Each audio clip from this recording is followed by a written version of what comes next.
Bonjour à tous, je vous retrouve aujourd'hui dans une nouvelle vidéo qui va être une vidéo bullet journal. Ça fait longtemps que vous ne l'avez pas vu, je voudrais juste vous montrer les pages que j'ai repris pour cette année 2019. Voilà. Je n'ai pas commencé de nouveaux Peugeot, je suis partie sur le même que j'ai commencé donc au mois de juillet 2018 puisque vous le voyez, je n'avais utilisé que ça pour l'année 2018, donc je me suis dit ça ne sert à rien de changer, tu vas encore gâcher des pages. Mon objectif ce serait vraiment de terminer ce carnet. Voilà, parce que vous le savez, avec mes tests d'organisation, ces 2 dernières années, j'ai commencé des belettes. J'ai voulu changer de carnet, donc j'ai commencé mon bullet dans un autre carnet, je suis passée dans un bullet en filofax, je suis revenue dans un bullet en carnet, j'ai eu un bullet à côté pour le travail, j'ai eu un bullet qui mélangeait, j'ai eu un bullet pour mes cours, j'ai eu un bullet pour le perso, un bullet pour le travail, je me suis dit c'est ridicule, j'ai gardé mon bullet pour le travail parce qu'il y avait des trucs confidentiels, mais je suis repassée sur un bullet mixte pour ce qui était donc mes cours par correspondance et le perso. Enfin voilà, j'ai fait tout plein de tests, tout plein d'essais, sans jamais finir un carnet au final.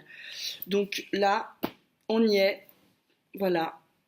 Je l'ai commencé en juillet, je me suis un peu fait violence pour continuer dedans, pour ne pas en commencer un autre. Ce bullet journal vient de chez Action, tout simplement. Il est donc à pointillé. La qualité des feuilles, et ma foi, pour un bullet journal que j'ai acheté à Action, moi je la trouve très, très bien. Les feutres type Pro Marker que vous achetez à Action passent au travers, mais ils passaient aussi à travers de mon Rhodia et à travers du Leuchtturm. Donc voilà, on est sur à peu près la même qualité de papier, bien que là les feuilles soient blanches. Dans le Rhodia, elles sont très clairement un peu jaunes, et dans le Leuchtturm, elles ont une teinte plus beige que blanche réellement. Voilà, mais je préfère qu'elle soit blanche, ça me va très très bien. Je tenais au pointillé, donc voilà, j'ai gardé. Moi, je le trouve de très très bonne qualité. D'ailleurs, j'avais pris 2 carnets de ce design-là, 2 carnets avec le design rose et des chevrons dorés, et j'en ai racheté un dans la dernière collection là qui est menthe avec des chevrons, il me semble. Donc voilà, chaque fois que j'en vois qui ressortent ou qui reviennent dans mon Action, j'en reprends un. Sachant que là, j'en ai donc un qui me sert pour mon tenue de compte. Il faudra que je vous refasse une vidéo mise à jour d'ailleurs de cette... J'avais fait un peu un Peugeot Finance, il faudra que je vous fasse une mise à jour parce que du coup il a totalement changé. Je suis aussi en phase de test avec ça, donc il faudra que je vous refasse une vidéo, ça me fait penser. Mais donc j'en ai donc un qui me sert de bullet journal classique, un qui me sert de bullet journal financier et un qui... non, c'est tout. Donc j'en ai encore 3 d'avance, je pense raisonnablement ne pas en racheter tout de suite, mais en tout cas voilà. Si vous allez dans votre Action, que vous tombez sur le bullet journal, sachez qu'il a une bonne qualité. Bon, il n'a pas de pochette à l'arrière et il n'a qu'un seul marque-page. Le Rhodia et le... Donc le Rhodia, c'est le Gaulle...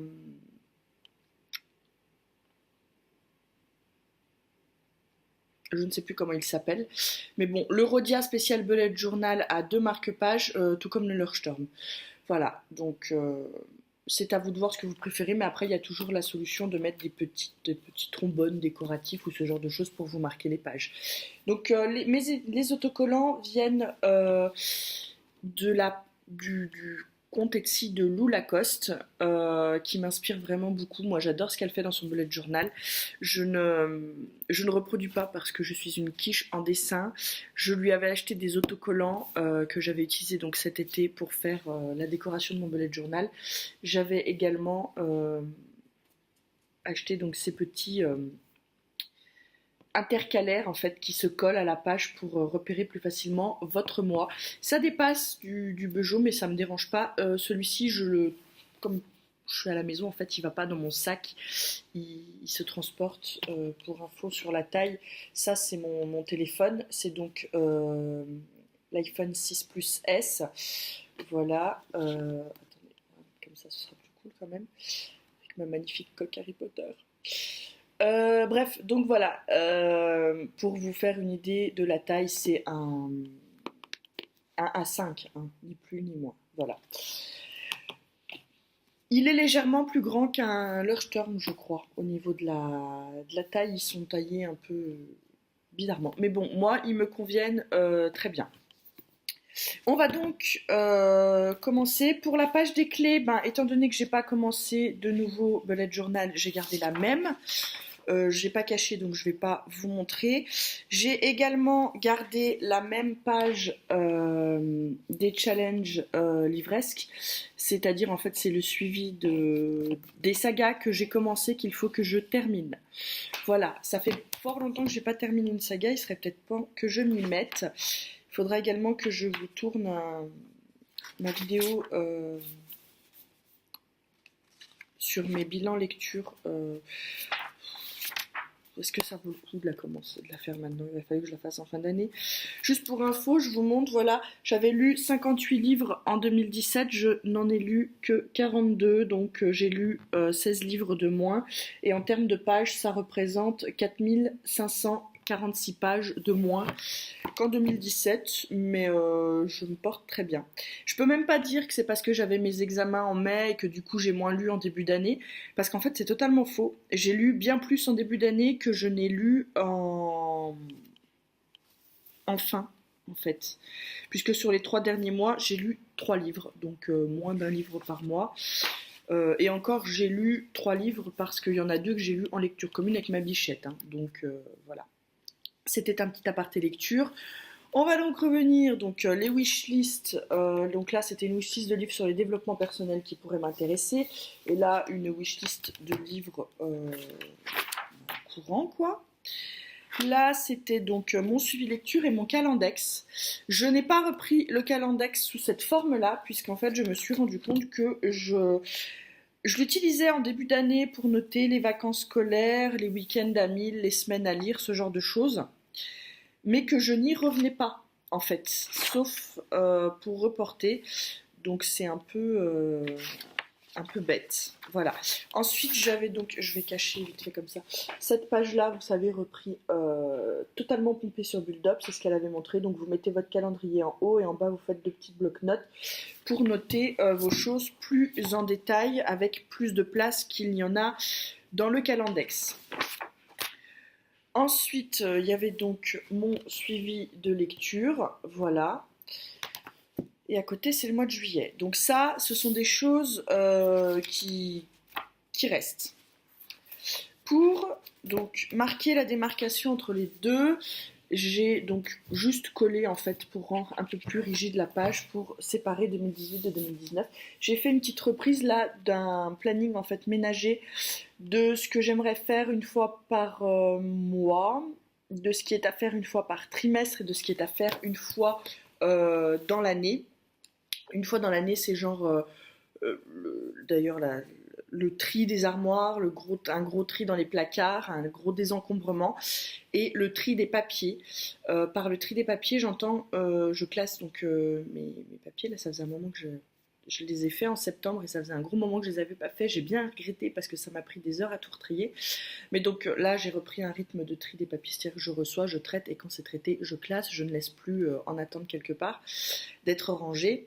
Mais il y a des papiers, notamment les relevés de banque, machin, des trucs qu'on peut jeter tous les 5 ou tous les 10 ans, suivant ce que c'est. Et donc une fois par an, je regarde si c'est le cas, si dans les papiers rangés, comme ça me permet de désencombrer les papiers et de ne pas garder des vieux trucs d'il y a 10 ans pour rien du tout. Voilà. Ensuite, donc, on tourne directement et on tourne sur ce qui va me servir à moi de calendex. C'est-à-dire que là, j'ai repris donc le calendrier, un grand espace de notes, voilà, vous le voyez. Et donc, j'ai noté là en couleur donc les vacances scolaires. Les jours fériés sont également notés. Et donc, quand j'ai quelque chose, je note la date Là, par exemple, le petit 1 entouré, c'est mon code pour dire que, ben, par exemple, le 16 mars, c'est l'anniversaire de ma grand-mère, donc je l'ai noté. Et sinon, quand j'ai un rendez-vous qui se prévoit à l'avance, je note la date, un bref petit truc pour dire ce que c'est le rendez-vous, du type, je sais pas moi, le dentiste, et puis l'heure derrière. Voilà, j'ai caché des trucs parce que ça concerne mon loulou et que voilà. Donc il est sur 2 pages comme ça. Je me dis que j'aurais peut-être pu tout faire sur une seule page en fait, mais c'était déjà fait quand je me suis rendu compte que j'aurais peut-être pas besoin d'autant de place. Donc voilà. J'ai repris une page pour mes lectures, donc où je note le titre, le nombre de pages du livre, la date de début, la date de fin et si j'ai fait l'update ou pas en vidéo. Ça fait fort longtemps que j'ai pas fait de vidéo lecture, mais ça reviendra, je pense. Et ensuite, je suis passée à mon mois de janvier. Donc, j'ai fait tout simplement une colonne avec tout le mois pour pouvoir noter. Vous voyez donc voilà les rendez-vous. Et je me suis fait donc un encart pile à lire que je n'ai pas complété pour le mois de janvier, étant donné que j'ai décidé au mois de janvier de me laisser le temps, mais j'ai décidé ça après avoir fait mon truc. En fait, la to-do list de ce que j'aimerais faire dans le mois, c'est-à-dire là j'aimerais bien trier les placards, ranger les placards de la cuisine, ce genre de choses, et des notes, là je me suis noté donc des idées de vidéos. Et pour la semaine, alors attendez, je vous montre peut-être en gros plan. C'est pas très pratique, hein. Je suis pas très au point sur les vidéos bullet journal, on est bien d'accord. On va peut-être revenir. Donc ça, c'était ma vidéo, donc mon truc qui va me servir de calendex.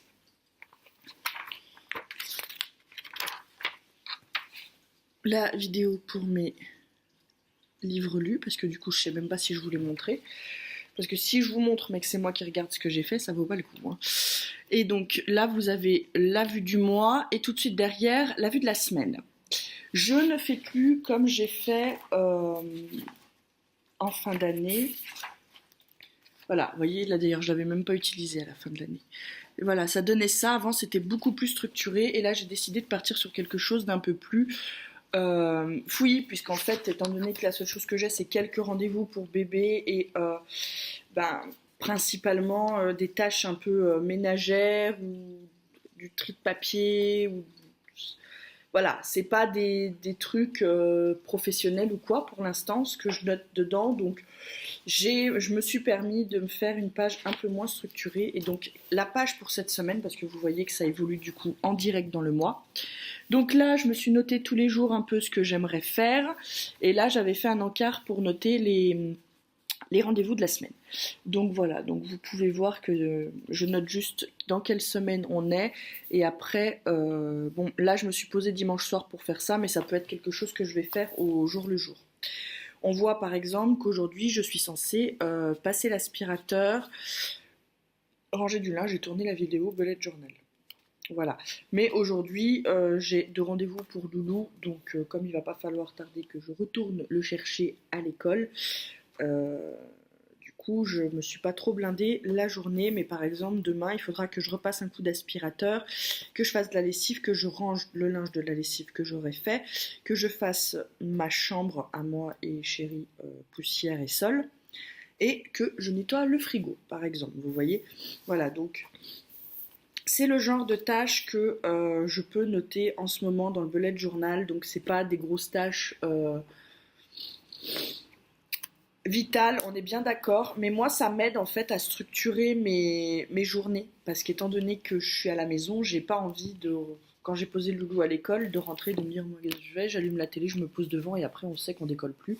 Donc non, non, non, je ne fais pas ça, je ne fais rien entre guillemets pour moi tant que ce que j'ai à faire dans la maison n'est pas fait. Parfois, quand j'ai la motivation, je dépasse même sur ce que j'ai à faire pour le jour d'après. Donc voilà, cette semaine, c'est une semaine avec pas mal de rendez-vous, donc du coup j'ai un peu... voilà, j'ai d'autres rendez-vous jeudi, donc j'ai allégé cette journée-là en fonction d'eux, mais voilà. Vous voyez que l'autre semaine est prévue de la même façon, mais que par contre, pour après, je n'ai pas fait. Je ne garderai peut-être pas cette petite récap de la semaine sur le côté. Je sais pas, je vais voir. Je n'ai pas encore fait le mois de février, mais il y a fort à parier qu'il sera sur le même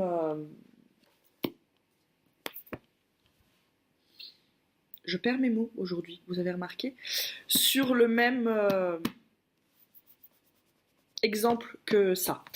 Parce que voilà, je n'ai pas de besoin en ce moment de plus, je n'ai pas l'envie de décorer, j'ai envie de quelque chose de très simple, de très droit au but. Ça paraît peut-être bizarre de continuer de faire un bullet journal juste pour se noter de passer l'aspirateur ou de lancer une lessive, mais voilà, je vous le dis, ça m'aide en fait à cadrer mes journées et je me dis, on a l'impression qu'on est inefficace en fait quand on est à la maison et le fait qu'on fait rien en fait de ces journées, alors qu'être une maman à la maison, c'est pas du tout ne rien faire de ces journées. Et du coup, le fait de me noter comme ça, bah, c'était bête, mais des tâches ménagères qu'on ferait en fait automatiquement. Je vois des miettes par terre, je passe l'aspirateur, j'attends pas que ce soit noté. Aujourd'hui, je l'ai pas noté et pourtant je vois qu'il y a besoin, je vais passer un petit coup d'aspiro, mais voilà. Le fait de noter certaines choses, ça m'aide en fait à cadrer ma journée tout simplement et avoir l'impression que j'ai pas rien foutu de ma semaine alors qu'en réalité je fais plein de choses dans une journée. Voilà, tout simplement. Donc si vous êtes maman au foyer, ne vous dites pas je n'ai pas besoin d'un bullet journal. Si ça peut vous servir, alors il y en a certaines qui appelleraient ça le classeur de maison. Oui, mon bullet journal me sert un peu de classeur de maison également. J'ai pas peur de le dire, mais ils m'aident bien parce que je m'y reporte quand même tous les jours. C'est pour ça que je les simplifie au maximum parce que le fait d'avoir cette pression un peu de me dire j'avais décidé de le décorer et tout ça, en fait non. Si j'ai pas envie, je fais pas. Et si j'ai même plus envie de m'embêter à tracer des colonnes, je m'embête même plus à tracer des colonnes. Ce qui compte, c'est d'être efficace et de se sentir bien avec son bullet journal ou son classeur maison. Voilà, pour celles qui préféreront dire que c'est un carnet de tenue de la maison. On n'en est pas très loin, c'est un peu un hybride entre les deux. En ce moment, comme je suis à la maison, il me sert pour la maison. Mais voilà, vous aurez compris le principe. On peut avoir un bullet journal qu'on soit en activité, qu'on ait des tas de rendez-vous pro à gérer, ou simplement qu'on soit à la maison et qu'on veuille un support pour... quelque part, c'est juste pour me dire non, j'ai pas rien foutu de ma journée, j'ai fait des trucs, quoi. Voilà. Je vous le dis, je suis pas faite pour être maman à la maison. Voilà. Bref, en tout cas, tout ça pour vous dire, j'ai dû vous dire tout ça pour vous dire au moins 50 fois dans cette vidéo, ça devient très désagréable, on va s'arrêter là. Voilà. Pas de pression avec votre bullet journal, faites-le comme vous le sentez, c'est ça le plus important. Voilà. Moi, sur ce, je vais vous laisser. J'espère que cette vidéo, bien trop longue pour une présentation juste de 2 pages de début d'année et d'un mois de janvier, vous aura pas trop embêté. Voilà, dites-moi vous aussi si vous notez les tâches ménagères que vous avez à faire dans la maison, qu'elles soient minimes ou énormes, du type le tri des placards, dans votre bullet journal, ou si ce sont des choses que vous ne notez pas. Voilà, ça m'intéresse un peu de savoir qu'est-ce que vous notez. Est-ce que les tâches de la maison font partie intégrante de votre Bejo ou pas du tout? Voilà. Sur ce, je vous laisse et je vous dis à tout bientôt dans une prochaine vidéo. Bye bye.